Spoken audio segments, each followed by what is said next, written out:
I will only take you some aspects. There will be other resource persons, other lecturers, who also take some other aspects.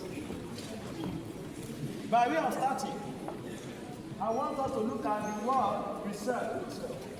Research. If you understand the meaning of the concept, it will help you to understand what we are going to be doing in this course and what you should be doing next session by the time you want to be writing your long essay. Look at the word research. Research is made up of two items. Re, R-E, and search. Search. So search means to look for something. So if you say you are doing a research, it means someone else has already searched. You want to research. You now want to search again. Someone else searches for something and finds part of the thing. Now you want to now search again and find some other things yet to be found by the first person. Or to confirm that what the first person has found is still the same thing that can still be found if you go through the process again. And that is what the concept of research is. And whether you like it or not, it is research that often helps us to advance development in the world today. Yes. Of course, you know before now, most of the phones available to us were Symbian phones. Most of your Nokia, 3310, 2100 and the rest. Until later on, research advanced that no, you can also have Android. But before Android today, there was a time we had BlackBerry.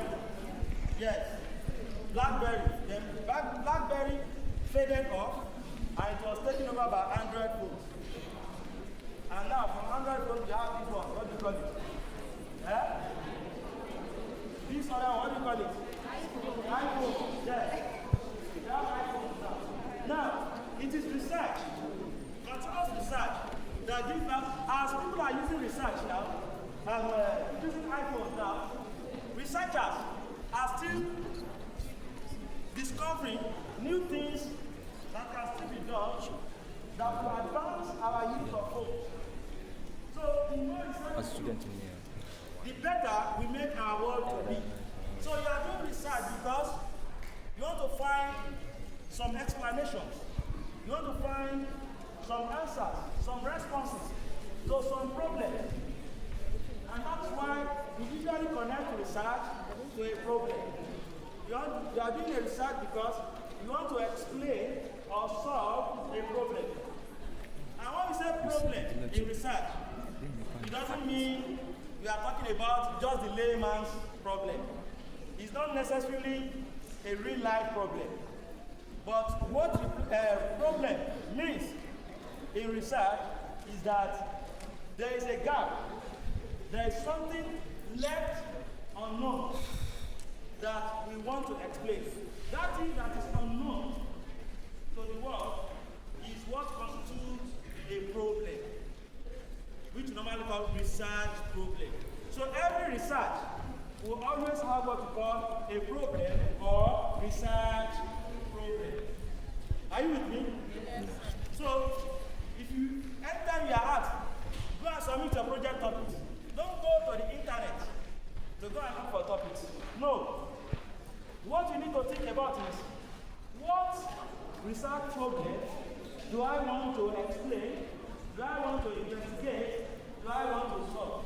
Once you know that research problem you want to explain or address, from there you now coin your title.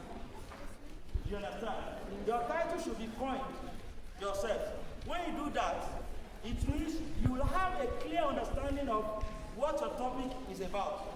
But if you just pick up a topic somewhere, you don't know the problem that topic wants to address. And that is the danger of just going to the internet, getting harvesting topics and submitting the topic. At the end of the day, once any of the topic may find it difficult to go ahead. So far, I've tried to explain the meaning of research, and I've tried to tie it to what we call research problem. Are you with me? Good. Now, basically, your research, your long essay will be written in 4 or 5 chapters. In 4 or 5 chapters. Your chapter 1 is generally titled Introduction. Are you following? Everybody. Your chapter 1 is titled Introduction. Then your chapter 2 is titled Literature Review. Sometimes some people call it Review of Related Literature. Now it is this chapter 2 that I'm going to concentrate upon today. It's not that your chapter 1 is not important. It is also very important, very crucial. But I believe someone else will be addressing that part. Yes. But for today, what I'm supposed to address is how to write your chapter 2, which is what? Literature. So, chapter 2. Yes. Chapter 2. Literature. Review. Literature review. Now, if you look at American life engaging in what we call word attack, it usually allows students to flow with the teaching. By word attack, I mean, let's first of all look at the meaning of the word that compose literature review. If you understand the meaning of the individual words, first, you have a better way of understanding what should be done under that section. Now, literature review. What is it? What does literature mean? The general meaning of literature is anything that has to do with writing. Anything that has to do with writing is a literature. It's a literature. So I can say, can you help me with that literature? You understand? I'm talking about a text. You understand? Are you with me? Good. If you understand literature to me, whatever has to do with writing, what's the If you understand it to me, whatever has to do with writing, then let's now go to review. Review, just like research, which will explain that it has to do with 2 items, read and search. Somebody has searched, somebody wants to search again. Review, there is view and there is read. What does view mean? View means someone else's stance about a situation. Someone else's position about a subject matter. Someone else's understanding about something. Like when I say, what is your view about this matter? I'm saying, what is your understanding about this matter? What is your position about this matter? So that's what view means. Is that clear? Yes, now when we now say review, it means there is a position already on ground. It is not left for you to now view what somebody else has viewed before. That's why we now call it review. Literature review. For instance, what's your name? Sarah. Sarah. What's your position of this class? Let's say you assume or you say your position is that the class is too large. Now, if Sarah's position is that this class is too large, I can now view that position again and confirm whether that position is true or it's not true. Now, what I'm not going to say about Sarah's position is a review. Do you understand? It's a review. I'm now viewing what someone else has viewed. So this is what is expected to be done under the section that is called literature review. In other words, the chapter requires that you need to gather many literatures. You gather many literatures. You read the author's opinion in those literatures. You now view those positions again in the context of your own research. How correct is that position? For instance, we have theater students here. You will have read different scholars defining theater in different forms, different ways. Now, those different definitions of scholars, different definitions of theater by different scholars will form views of those scholars. You now sit down and analyze all these things and review them. You understand? You now see which of these definitions you think is most appropriate, because some of those definitions perhaps might be very old. You understand? With modernity, those definitions may not address some modern concerns regarding theater. Now you now come up with those definitions, you now review with the current development. You now come up with your own. This is how you now have your own definitions derived from existing definitions. This is how scholarship is born. And this is what is expected to be done, basically, in this chapter 2. And that's why I'll say this, please. I will advise you people. Some of you are already following me on Facebook, particularly some people in English. I'm already doing some videos on research methods, research writing, on Facebook and YouTube. So you may have to also follow me on Facebook and subscribe to my YouTube link, which you get later, and then watch more about this. Now, the formula I usually give researchers about literature review is 2 items. I would say literature review has 2 components. One, what does A say? What does A say about B?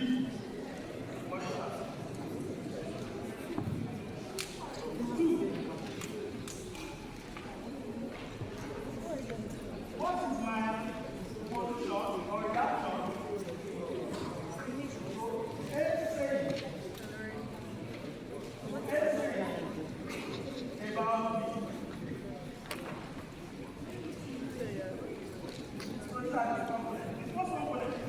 What does A say about B? B. A, what is that? A means author or scholar. B means topic, subject or theme.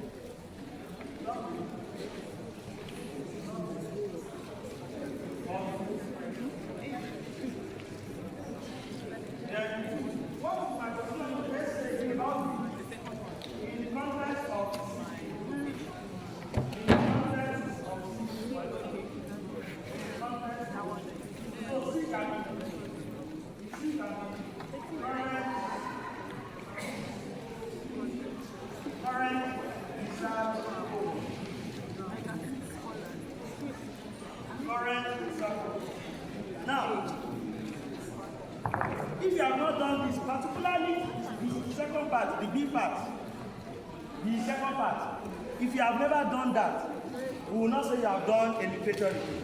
That means you must state your position about those views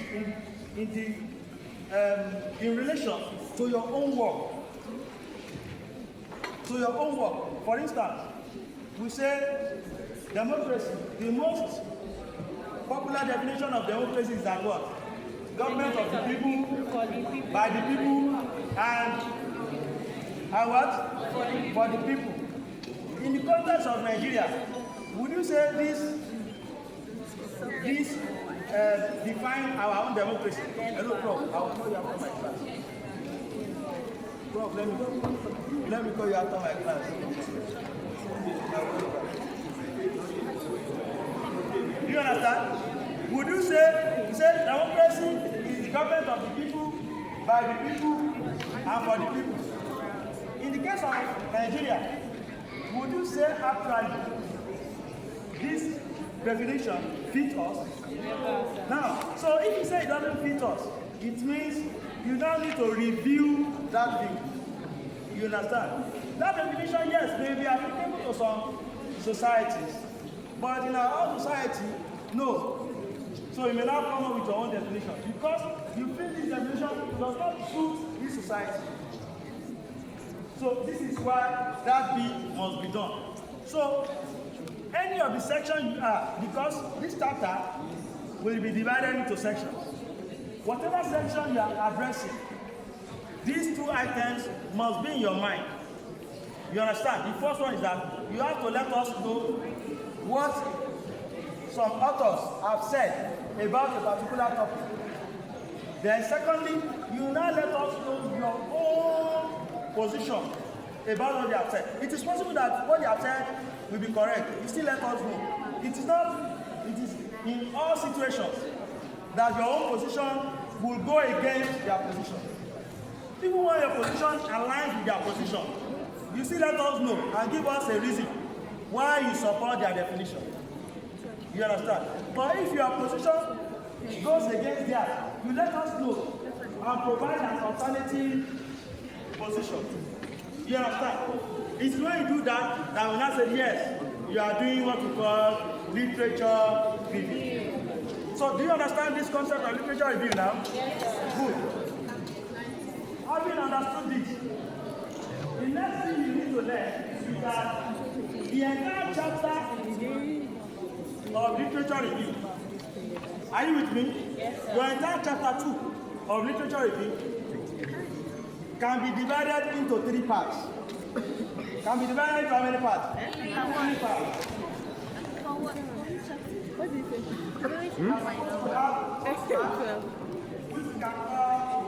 Hello, man.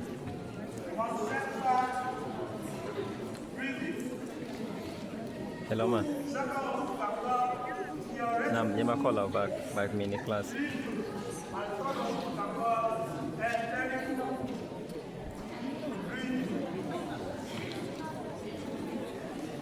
Conceptual review first, followed by theoretical review, and then followed by empirical review.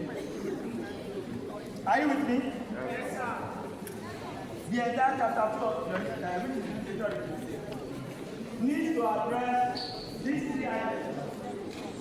What do we call conceptual? We have already explained what review is. So you know you are not supposed to have a problem with review anymore. Simply, you want to view what someone else has done. So when you now say conceptual review, it means what you are reviewing here is simply the concept.